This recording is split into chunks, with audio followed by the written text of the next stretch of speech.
Boa noite. Eu e o Tadeu vamos falar um pouco mais sobre os vasos sanguíneos. Eu vou falar mais sobre as artérias da face. Bom, eu vou começar falando sobre a artéria carótida externa e interna. Elas emergem direto ou indiretamente do arco carótido e fornecem o suporte vascular para a área externa do crânio e para a face e para a maior parte do pescoço. Essas partes são o nervo hipoglosso, lingual, nervo facial profundo, músculo digástrico, estiloide, glândula parótida, etc. Bom, a artéria facial cursa ao redor do meio da mandíbula antes de entrar na face e ela emite ramos para a tonsila, palato e glândulas submandibulares. A artéria maxilar ela é a mais importante artéria para mastigação. Ela emite ramos que vai desde o do meato acústico externo, membrana timpânica, a dura mater, a mandíbula, o músculo temporal, pterigóide, masseter e bucinador. A artéria temporal superficial ela fornece o suplemento para a região do temporal e do escalpo. Como é o ramo terminal menor, ela não possui a ramificação ou divisões adicionadas. O segmento oftálmico, que é o C6, ele contém a artéria oftálmica e a artéria hipofisária superior, que elas fornecem ramos para vascularizar os olhos e estruturas das órbitas, pálpebras, etc. Agora, a artéria labial, que ela é a continuação da artéria facial, ela tem a função de irrigar o lábio superior e inferior da boca. Bom, a artéria alveolar superior, ela cursa a parte anterior da arcada dentária superior, o seu maxilar e os dentes anteriores. E a artéria alveolar inferior, ela é a única a coletar o sangue bombeado da região da mandíbula e drena para o plexo venoso, pterigóide. Ela também é a única que passa dentro da mandíbula e sai aqui ó, no forame mental. Bom, a artéria tireoide ela é a origem da artéria laríngea superior e que fornece fluxo sanguíneo à laringe, sendo responsável pelo suprimento sanguíneo da glândula tireoide, músculos infra-ióideos e do músculo externonucleidomastoideo, que é o músculo do pescoço. A artéria auricular posterior, ela cursa posteriormente o meato acústico externo e o processo mastóideo, separando as duas estruturas. Ela fornece o suplemento sanguíneo à musculação adjacente, à glândula parótida, ao nervo facial e à orelha e o escalpo.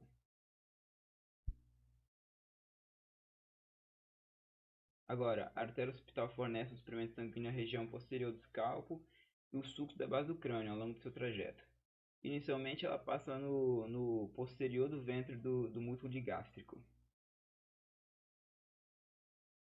A artéria faríngea cursa superiormente ao longo da faringe, enquanto se ramifica para faringe, músculos pré-vertebrais, o ouvido médio e as meninges cranianas.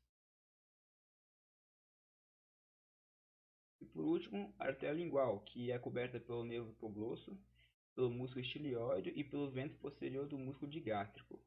Bom, ela cursa sobre os músculos hipoglossos e se ramifica nas artérias lingual profunda e sublingual, que fornece o suprimento sanguíneo para os músculos extrínsecos da língua e para o assoalho da boca. Veia superficiais e profunda da face. Veia supraorbitária. É responsável pelo fornecimento sanguíneo das estruturas orbitais, incluindo nervos, músculos, aparelho lacrimal, canal óptico, parte da irrigação palpebral, parte do dorso e região nasal superior e porção frontal da órbita. Veia occipital. As principais veias do exterior da cabeça e da face são frontal, supraorbital, angular, facial anterior, temporal superficial, maxilar interna, facial posterior, auricular posterior e occipital. As veias da cabeça e do pescoço vista lateral. Veia temporal. A veia temporal superficial é a veia da cabeça. Segue o trajeto da artéria temporal superficial, fazendo a drenagem do couro cabeludo. A região temporal é a parte da região frontal e da concha da orelha. Veia maxilar.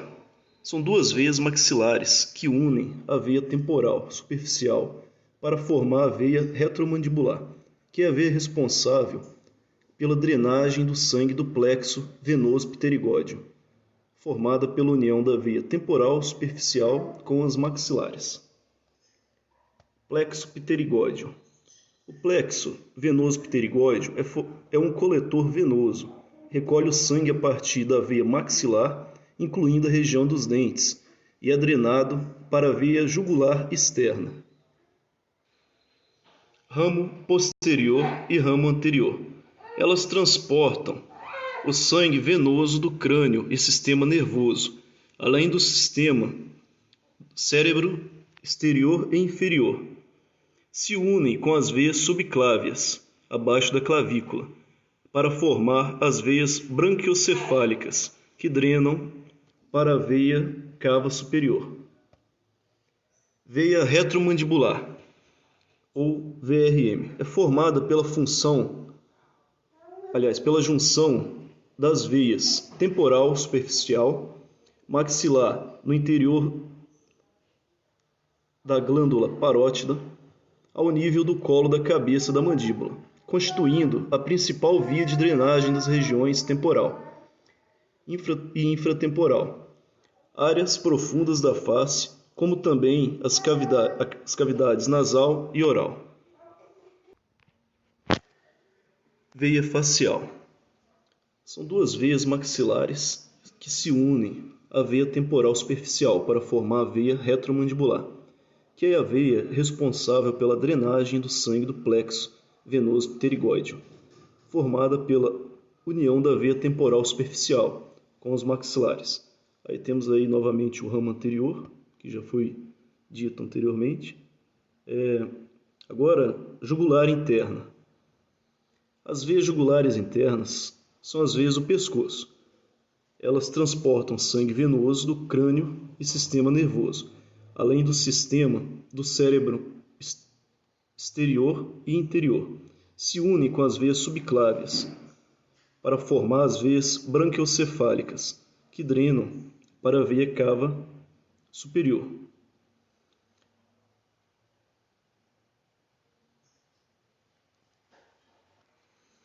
Temos aí novamente o ramo posterior, como já foi dito, veia auricular posterior. A veia auricular posterior, ela fornece suprimento sanguíneo à musculatura adjacente à glândula parótida, ao nervo facial, NC7, à orelha e ao escalpo. Veia jugular externa. As veias jugulares externas drenam para as veias branquiocefálicas, direita e esquerda, que drenam para a veia cava superior, responsável por drenar o sangue da região do pescoço e cabeça. A jugular externa drena o sangue do pescoço, face e o couro cabeludo, passando anterior ao músculo externo cleidomastóideo. Essa então foi a minha parte apresentada. Muito obrigado. Oral. A cavidade oral é uma estrutura pela qual compreende os dentes, a gengiva, a língua, o palato e a região das tonsilas palatinas. Ela é o local onde o alimento é ingerido e preparado para digestão no estômago e no intestino delgado. E o alimento é mastigado pelos dentes e a saliva proveniente das glândulas salivares, facilitando a formação do bolo alimentar macio. A deglutição é iniciada voluntariamente na cavidade oral. A fase voluntária do processo empurra o bolo da cavidade oral para a faringe, a parte expandida do sistema digestório, onde ocorre a fase involuntária automática da deglutição. Os dentes são estruturas que compõem a cavidade oral e eles são inervados pelo ramo maxilar e pelo ramo mandibular, onde o maxilar passa pelo forame redondo e o mandibular passa pelo forame oval do osso esfenoide. Na maxila possui a ramificação do trigêmeo, que se bifurca em nervo alveolar superior-posterior, que inerva do primeiro ao terceiro molar, e a gengiva vestibular. Ele não inerva a raiz do mesovestibular, que no caso se localiza aqui. A outra ramificação é o nervo alveolar superior médio, que vai inervar do primeiro ao segundo pré-molar. A raiz mesovestibular e ele abrange o primeiro molar superior. O nervo alveolar superior anterior inerva o canino, o incisivo lateral e o incisivo central, e a gengiva vestibular. O nervo nasopalatino vai inervar a gengiva palatina, o nervo palatino maior inerva a gengiva palatina de premolares e molares. O nervo lingual inerva 2/3 anteriores da língua, assoalho da cavidade oral, periósteo e tecidos moles linguais. Bochecha, lábios e gengiva. Os lábios são pregas musculares que circundam a cavidade oral. É uma epiderme queratinizada de glândulas sebáceas e sudoríparas. Nos lábios estão a rima labial, aqui fica o filtro, o arco do cupido, a comissura labial, o contorno labial. E eles são delimitados lateralmente com sulcos nasolabiais, que é o famoso bigode chinês. E o lábio com a bochecha possui um grupo de músculos que funcionam em conjunto. E esses músculos vão auxiliar na mastigação, na fala, no movimento da boca. E então, esses músculos são os músculos levantador do lábio superior, zigomático maior, zigomático menor, levantador do ângulo da boca, malar, mentual, abaixador do lábio inferior, abaixador do ângulo da boca, os incisivos do lábio inferior e superior, platisma, risório, bucinador e orbicular da boca. A irrigação dos lábios é feita pelas artérias labiais superior e inferior, né? Também tem as artérias faciais aí.